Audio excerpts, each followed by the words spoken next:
Well, coming off a difficult, disappointing loss in our return to home, which we were very excited to be back at home after a long journey on the road. But our kids extremely proud of the way they battled and played a very tough team in Texas A&M. And we've got to regroup and get ready for another very difficult one in LSU coming to town. That this rivalry is very important to the Ole Miss people and our program, and it's got some great tradition to it. So I'm certain that our kids will get ready to go and battle again a very good football team in LSU.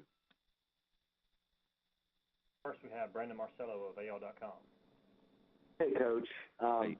I was just wondering if you've had a chance to talk to your good friend Gus Malzahn, sharing notes with him about A&M, and if not, what would you tell him what to expect? Good luck with Manziel. I'm not sure that anyone's quite figured out exactly what the best thing is to do to defend him. He's a super talented player, and I think one of the things that may not get talked about enough is his competitive spirit. Also, he's a very good competitor, and when the game's on the line, he believes and is confident that he will engine his team to a way to have a chance to win it, which he's done to us 2 years in a row. And Gus knows that, and I'm sure his staff knows that. And we've spoken several times over the course of the last couple of weeks about a lot of things, that being one of them. But certainly it's tough to defend him. Was there any time Saturday night or even last year where you felt like you guys had a good handle on Manziel at any point? No. Our whole plan in the first half was to be very methodical offensively and try to get to the half, really in the game, and then have a chance the second half to get more into our rhythm of how we like to play offensively, which worked, and we had a chance, and we had the ball with close to 3 minutes left in the game with a chance to kind of control our own destiny. And the thing that decided the game was we didn't make either the right play or the right call or at the right time, and they did. And so, I never felt like, though, that we had Manziel under control. Skip Howard of KZNE Radio.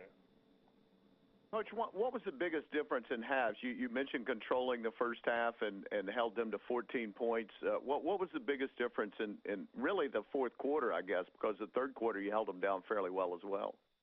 Yeah, the first half we were very, very deliberate in our offensive approach, and were able to get some first downs, which shortened the game. And I thought our defense did well in the first half and against them, and even in the third quarter. And I certainly don't like to make excuses. And offensively, we started getting into our tempo and our rhythm, and and did some good things and scored some points.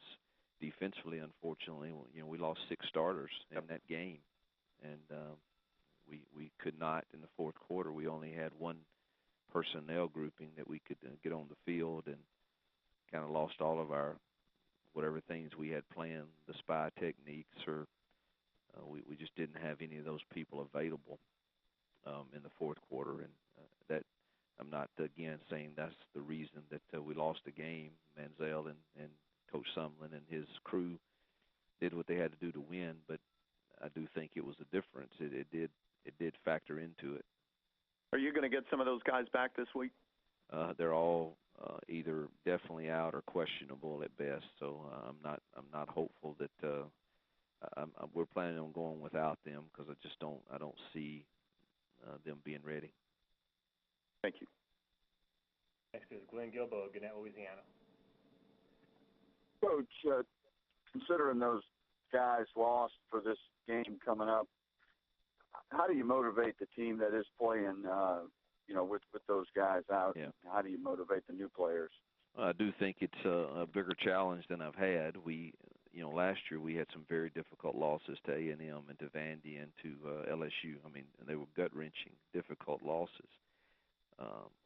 but last year we did not. We had very very few injuries to speak of in the entire year. Um, so this is a new wrinkle to the challenge of getting our kids back up, and we're certainly doing everything that we know to do to make sure our kids are ready to go Saturday night, and I think they will be. But it does certain put some apprehension in some of those kids' minds to know they're without a lot of their teammates that they've been depending upon. Do you take the red shirts off of players for this game, considering your losses, or start a guy who's barely played or not played? And we've debated some of that, taking the red shirt off kids. We've decided probably against that right now at this point, based on what we think will happen in those injuries and when they will return.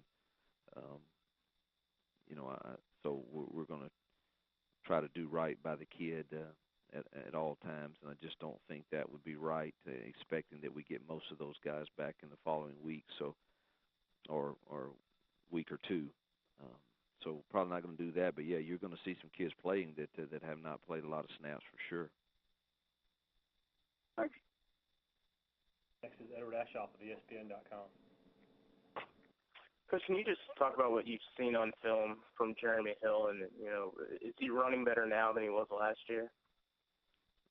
Appears to be. I don't know if it's so much that he is running that much better, or is it that the people around him certainly have upped their game also, and not that they weren't good last year, but the receiving core and Mettenberger, they have been just so on point almost every game, which certainly concerns you that they could have an explosive play anytime they want to in the passing game, which makes you pay maybe a little more attention to it. That shortens the box a half a man or a man, and thus Jeremy is and all those running backs are in the O-line. They're just a solid football team, but I think it's probably a combination of maybe he's doing some things that he's another year more mature, and but also the things that are going on around him make their run game even that more effective. What really stands out to you on film when you watch him run? Physical, explosive. He's got all the tools, but he's patient on his blocks, and when he gets to crease, he doesn't take long to get through it.